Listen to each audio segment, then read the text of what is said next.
So I'm here back with Ronnie Landis, and we're just eating this amazing superfood pudding. And if you want to check out the recipe, check out the link below. And we're just gonna have a free-for-all talk and just talk about what's going on with Ronnie and like what's driving him today, and like what are your inspirations? Wow, well, that's such a great thing to talk about. For me, I've spent my life just chasing my passions. Originally, it was really martial arts and athletically focused, doing a lot of taekwondo tournaments and playing basketball. And that idea of molding my body and fine-tuning my mind, I kind of have this little warrior archetype about me, where like, it's like if I have any barriers, any mental barriers or physical barriers, come hell or high water, I am going to break through it. And that's inspiring me right now. I'm getting back into touch with that, of like what it means to just find yourself up against a wall and then to break through it. And a lot of people can connect to this, right? They find themselves stuck. They kind of feel like, oh, I don't know where to go, lost for inspiration, how do I move past it? Don't let the fear hold you back and just keep you stagnant. Instead, move through it, like Ronnie said. Yeah, you know, I like a thing Anthony Robbins said. I'm a big fan of Me too. all those guys. Two fans. I love Tony Robbins. And I was listening to him say something, and it really got me. What he was saying is that find that feeling inside of yourself. Look at your fear, look at your passivity, your lethargy, look at your laziness, and instead of dealing with it, feel what it feels to defy it. To just to eliminate it from your life. And what does that feel like? And when he said it struck a chord with me, because I spent a lot of my time dealing with my problems, but I wasn't really defying them. I was just kind of like looking at them over there and just kind of playing little mental negotiations with my problems, but I wasn't really fully taking responsibility. And I found that once I do that, they have a way of just eliminating themselves. Totally. Wow, that's powerful. I love it. So what got you into this whole field? Well, you know, when I was 19, which was about 9 years ago, I was training as a U.S. national team hopeful for Taekwondo. Wow. And that was my, that's what consumed me, my mind and my spirit. So I was going after that. I ended up having a knee surgery because I tore my MCL on my right knee. And that was the first time I really hit an immovable wall. Because I could use my body to get around anything else, but this was the first time where I actually was challenged in a way I didn't know how to get around. And to make a long story short, through the next couple of years I discovered nutrition. I studied at the college I was going to, sports nutrition, sports science, rehabilitation.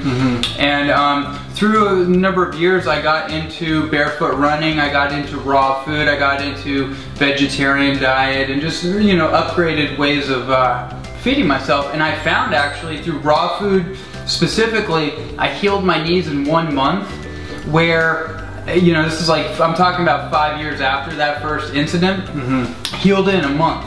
And I had this aha moment when I got done running 5 miles, which I hadn't done in years, because I was so like conscious of like, ooh, I don't want to hurt my knee. And I just did it, and I came back, I was like, whoa, I'm actually out of pain.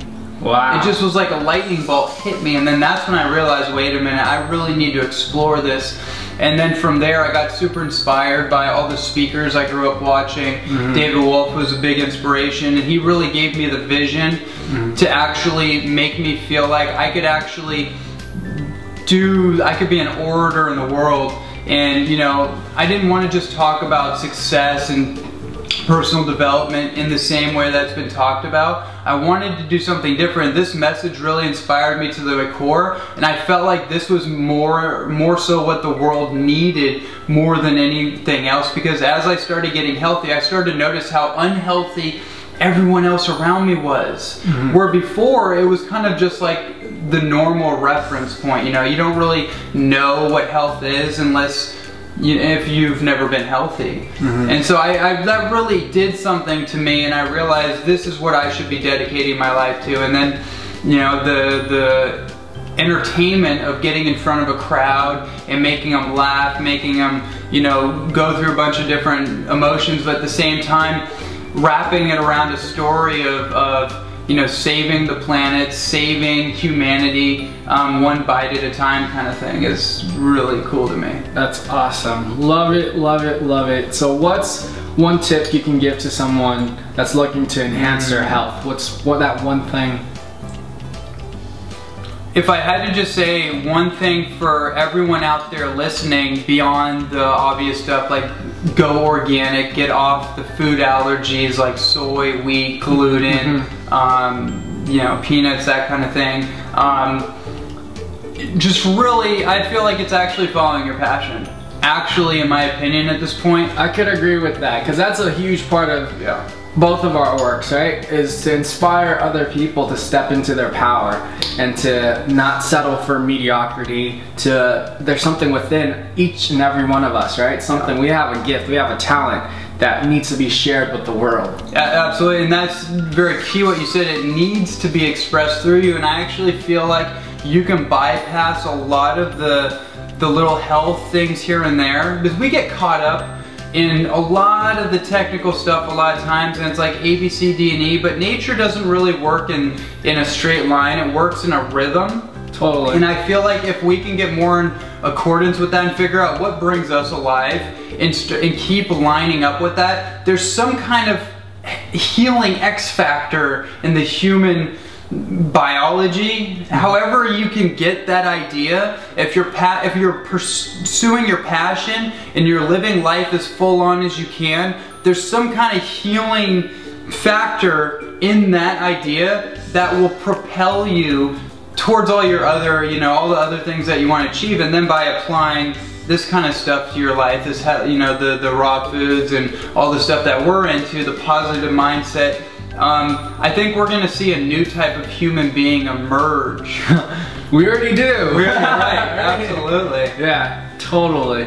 And I think when you step into your power and you're just this beacon of light, you inspire and you almost give people permission to step into their power as well. Right, you don't tell them, but you give them that. It's not even, I don't like the word permission, because everyone has a right to, but you give them that nudge to kind of like, here, go ahead, you can do it too, because we're mirrors of each other. We're totally, and you know, you inspire me all the time when I see your stuff on Facebook and just talking to you. I'm like, well, this guy is like a walking, talking embodiment of what he preaches. Like, that's what we need in the world, because we have so much fluff and contradiction from we were raised with that, and it's important for people to know that, not to get fearful about it, but we got to understand that we've undergone a lot of programming growing up from everywhere, you know. It's just the way our world is. It's reconditioning, right? Totally. We got to deprogram the program, and the only way to do that, in my opinion, is lining up with the things that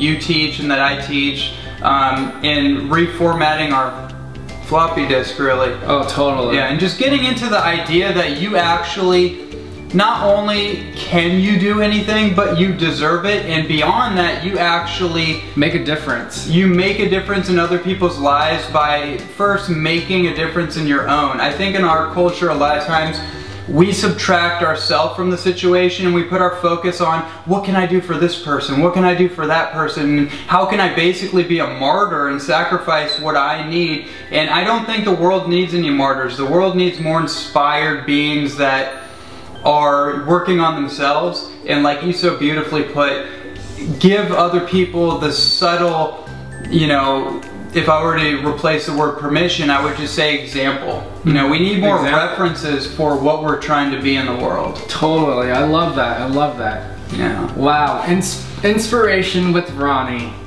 Thank you, thank you. Absolutely. That was amazing. Thanks, Ronnie. Yeah. Cheers to you guys, see you guys soon.